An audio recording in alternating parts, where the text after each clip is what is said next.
The history of the 20th century is often told through the lens of political conflict, industrial expansion, and ideological warfare. We are conditioned to believe that the year 1914 was simply the inevitable conclusion of imperial rivalries. However, when one looks beyond the surface of the trenches and the political treaties, a much more profound and mysterious transformation emerges. It was a transformation not of borders, but of the very air we breathe. It was the moment the world went silent, before the first cannons of the Great War roared across the European plains. A far more organized and secretive campaign was initiated. In every major nation, from the fog-covered spires of London to the golden domes of the Russian Empire, a decree was issued that would fundamentally decouple humanity from its natural environment. The target was the bells.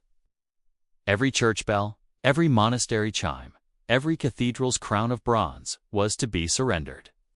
The official reason was simple and pragmatic. The military-industrial complex needed bronze for the production of artillery, shells, and heavy weaponry. It was presented as a patriotic necessity, a sacrifice of sound for the sake of survival, but for those who understood the true nature of the old world infrastructure. The bells were never just religious symbols. They were the key components of a planetary resonance network. For centuries, the entire human population had existed within a specific, curated frequency field. The cities of the pre-1914 era, associated with the advanced architectural remnants of the Tartarian Empire, were not just clusters of stone and mortar. They were resonant machines. Every dome was an amplifier. Every spire was an antenna. And every bell was an oscillator. The removal process was handled with a level of cold military precision that far exceeded the requirements of simple scrap metal collection. In many regions, specific engineers were brought in to supervise the lowering of the bells. These were not common laborers. They were specialists in acoustics and metallurgy. Private diaries from village priests in rural France and Germany describe these men as having ears that could feel the vibration of the stone. They didn't just cut the ropes. They measured the resonance of the towers. They were mapping the acoustic grid before they dismantled it by the end of 1914. Over 100,000 bells had been removed from the towers of Europe. The silence that followed was not merely an absence of noise. It was a biological shock to the human nervous system. For 1,000 years, the human body had been calibrated to the harmonic intervals of these massive bronze instruments. The overlapping waves of sound created standing wave fields that promoted cellular health, stabilized the local weather patterns, and acted as a natural shield against psychological anxiety. When the bells vanished, the shield was gone. The atmosphere became heavy, discordant, and anxious. The people didn't just lose their clocks. They lost their anchor to the Earth's natural frequency. The discrepancies in the official story began to surface almost immediately. While the public was told the metal was going to the foundries, internal shipping manifests showed that thousands of grade resonant bells were being rerouted to classified holding facilities. These were bells cast with high concentrations of silver and trace minerals alloys that could hold a vibration for minutes after a single strike. These instruments were not melted. They were stored in vast geometric grids in isolated fields, forming temporary energy circuits that were documented in rare, confiscated photographs. Why were these bells preserved in such a specific way? Why were the most resonant ones kept intact while the dead ones were sent to the furnace? The answer lies in the science of the acoustic grid, a science that was about to be erased from human memory forever. Asterisk, asterisk, asterisk. As the year 1915 progressed, the landscape of Europe began to resemble a surrealist graveyard. The Great War was consuming millions of lives on the front lines, providing the ultimate distraction for the logistical operation occurring in the rear. While the public eye was fixed on the mud of Verdun and the Somme, the bronze harvest was reaching its zenith. This was the moment when the physical evidence of the Old World's acoustic power was gathered in vast open-air transit zones that researchers now refer to as the resonant cemeteries. Rare and heavily suppressed photographs from this era show a sight that defies military logic. In the flat plains of eastern Prussia and the rural valleys of central France, thousands of bells were not piled in chaotic heaps like common scrap. Instead, they were arranged in massive, breathtakingly precise geometric grids. These fields stretched toward the horizon, containing bells as tall as men and as heavy as modern tanks, all standing in silent, perfect rows. If the goal was simply to melt them down for cannons, why waste the thousands of man-hours required to align them with such mathematical rigor? Why treat them like soldiers on a parade ground rather than industrial waste? Eyewitness accounts from local farmers and railway workers preserved in private letters that escaped government censors describe a phenomenon that sounds more like physics than folklore. They reported that when the wind passed through these fields of bells, the ground itself would begin to hum. It wasn't a ringing sound, but a low-frequency vibration and infrasound that could be felt in the marrow of one's bones.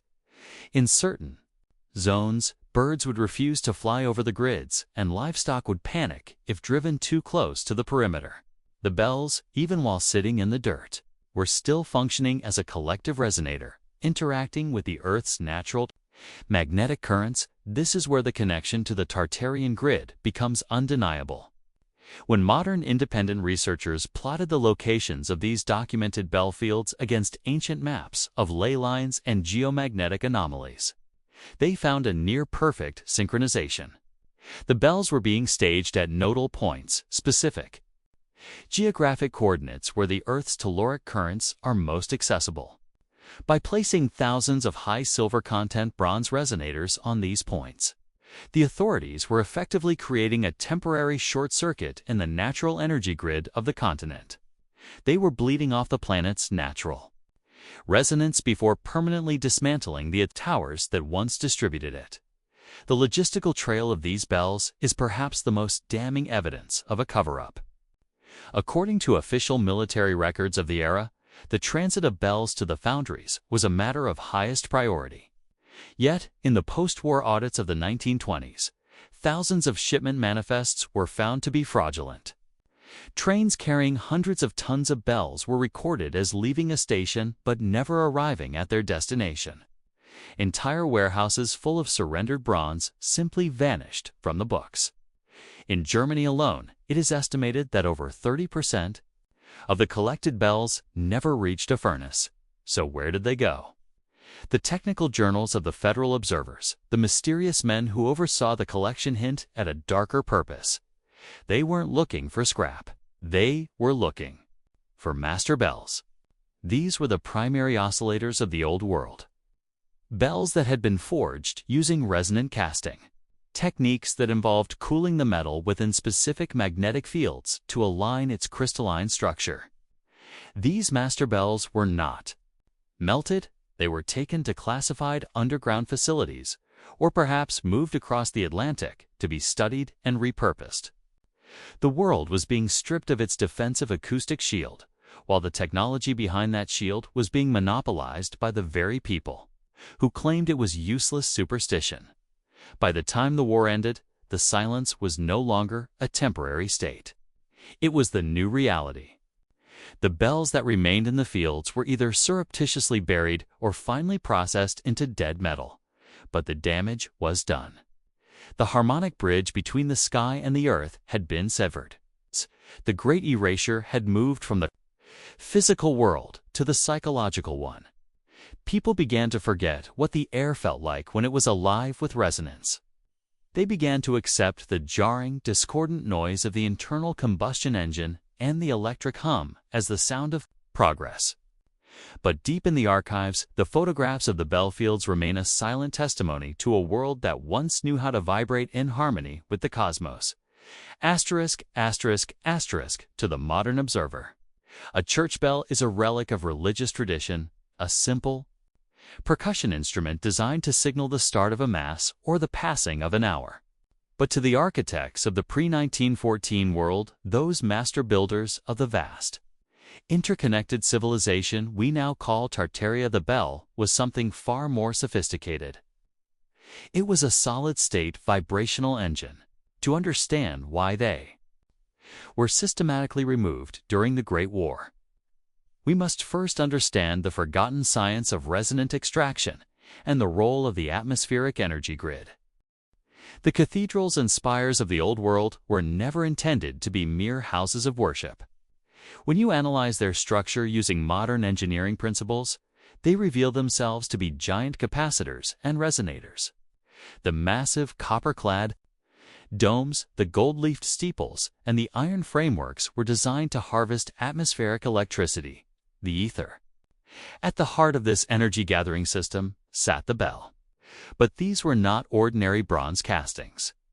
The bells of the Tartarian era were forged using a precisely lost metallurgy that included specific percentages of silver, tin, copper, and trace amounts of rare earth minerals like bismuth and tellurium. These minerals were not added for their color or durability. They were added to create what we would today call a superconductive alloy at specific frequencies.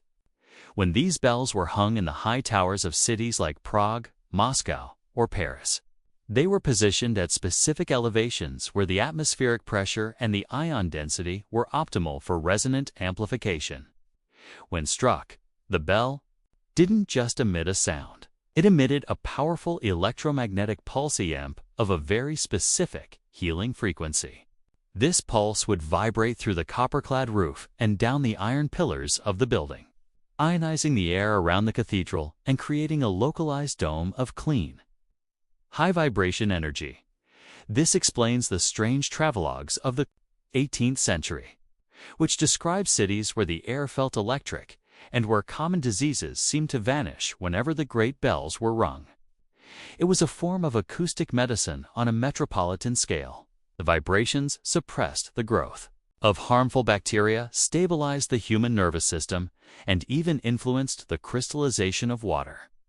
The bells were the tuners of the human biological instrument. However, this level of health and spiritual autonomy was a direct threat to the emerging industrial powers of the 20th century.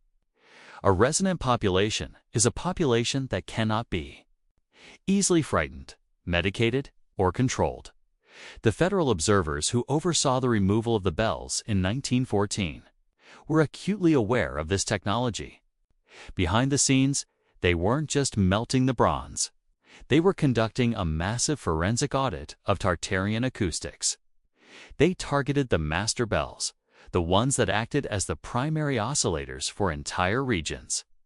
These specific bells were often cast with a unique signature that allowed them to resonate in perfect harmony with the Earth's natural frequency, known today as the Schumann resonance.